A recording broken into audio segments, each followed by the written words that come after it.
જાણવા મળ્યા પ્રમાણે આ એક એવા ડિજિટલ એક્સપર્ટ્સ ને પૈસા મળતા હતા જેની પાસે 500 થી વધુ વોટ્સએપ ગ્રુપ નું આખું જૂથ છે.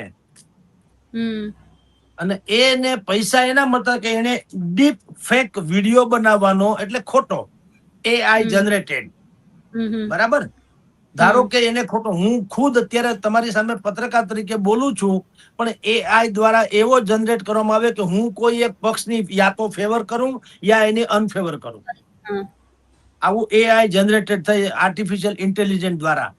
એટલે પેલા તો ભ્રમ, હું જયારે એની સ્પષ્ટતા કરું, મને જયારે પેલા તો ખબર પડે કે મારા નામનો કોઈએ ઉપયોગ કે દુરુપયોગ કર્યો, અને પછી મને ખબર પડે ને હું જ્યાં સુધીમાં એની સ્પષ્ટતા કરું ત્યાં સુધીમાં તો વાતો હવાની જેમ આખા વિશ્વમાં ફેલાવવાની વાયરલ થઈ જ જાય કે જગદીશભાઈએ 100% પક્ષને મત આપવા કે ન આપવાની કરી અપીલ.